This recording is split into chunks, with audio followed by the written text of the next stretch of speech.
আজকের ভিডিওতে আমরা আলোচনা করব বাংলাদেশের বাজারে আসা Redmi Note 14 4G এর সমস্ত সুবিধা এবং অসুবিধা নিয়ে। এই ফোনের স্পেসিফিকেশন দেখলে একটা কথা মাথায় আসে, এটা ফোন না সময়কে থামিয়ে দেওয়ার যন্ত্র। কিন্তু প্রশ্ন হচ্ছে Redmi Note 14 4G সত্যি কি ভালো, নাকি এই বাজেটে লুকিয়ে আছে ভয়ঙ্কর একটা ফাঁদ? আজকের ভিডিওতে আমরা ভেঙে ফেলবো সব গুজব, সব দ্বিধা আর তুলে আনবো বাস্তব সত্যি, যা জানলে আপনি নিজেই বলবেন এই ভিডিও না দেখলে মিস করতাম জীবনটা। চোখ জুড়ে যাওয়া ডিজাইন যেন এক রাজকীয় শরীর, মিস্ট পার্পল আর অরেঞ্জ ব্লু। ফোনটা হাতে নিলেই আপনি বলবেন এটা শুধু ডিজাইন না, এটা একটা স্টাইল স্টেটমেন্ট। 8.2 mm এর স্লিমনেস, 186 গ্রামের ওজন, এমন ব্যালেন্স যা আপনি লাইটও বলবেন না, হেভিও বলবেন না, just perfect. Water and dust registration, মানে রেইনি ডে হোক বা রাফ ইউজ। আর এখান থেকে আসি সেই জায়গা যেটা নিয়ে আজকাল সবচেয়ে বেশি হাইপ, 6.67 ইঞ্চি অ্যামোলেড এবং 120 হার্টজের রিফ্রেশ রেট। স্ক্রল করলে বুঝবেন এটাই ফিনিশড পারফেকশন। 1800 নিট ব্রাইটনেস, রোদে দাঁড়িয়েও স্ক্রিন দেখা যাবে। এটা শুধু ফোন না, একখানা Sunlight tank.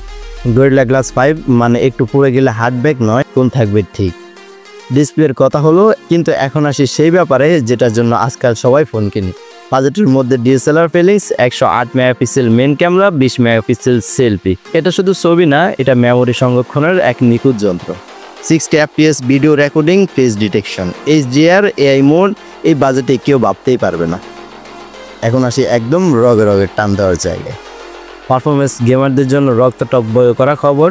Helio G99 Ultra Plus 8GB LPDDR4X RAM, PUBG, Free Fire, Chapter 9, Brain It On Baby, UFS 2.2 storage, মানে ফাইল খোলাও হবে মাখনের মতো মসৃণ। হাইপার OS এর স্মার্ট অপটিমাইজেশন, আপনি বলবেন এই সফটওয়্যার তো একটা প্রাইভেট AI অ্যাসিস্ট্যান্ট। কিন্তু শুধু স্পিড না, আমরা চাই টানা ব্যাকআপ, চাই সারাদিনের নিশ্চিত ব্যবহার। এখন আসি সেই জায়গায়। ব্যাটারি চার্জিং, একবার চার্জ চিন্তা বন্ধ 24 ঘন্টা। 5500 mAh ব্যাটারি, সকাল থেকে রাত অফিস, গেমিং, ইউটিউব সব করেও চার্জ থাকে বলে বিশ্বাসই হবে না। 33 ওয়াট ফাস্ট চার্জিং, মাত্র 30 মিনিটে রেডি ফর ওয়ার্ক। এটা ফোন না, এটা একটা budget power house. Smart feature যা অন্য কেউ দেয় না। IP54 রেটিং, ধুলো, পানি, গাম কোনো ভয় নেই। IR blaster, NFC, face unlock, in display fingerprint, সবই একসাথে। রেডমি বলছে 22,000 অলমোস্ট 30,000-এর ফিচার দিয়ে বাজারে ধাক্কা দিব। এই ফোনের 108 মেগাপিক্সেল ক্যামেরা, অ্যামোলেড ডিসপ্লে আর G99 আলট্রা প্রসেসর, এই তিনটা কম্বো আপনি এর আগে কোন ফোনে দেখেছেন 22,000-এ? না দেখলে এটা দেখেন, আর বিশ্বাস করতে মন না চাইলেও মেনে নিতে হবে। রেডমি এবার বাজেট রেঞ্জের গোটা মানচিত্র বদলে দিয়েছে। ভিডিওর শুরুর দিকে বলেছিলাম Redmi Note 14 4G কি ভালো না খারাপ। এখন আপনারাই বলেন, এই ফিচারগুলো দেখে কি বলা যায় এটা খারাপ ফোন?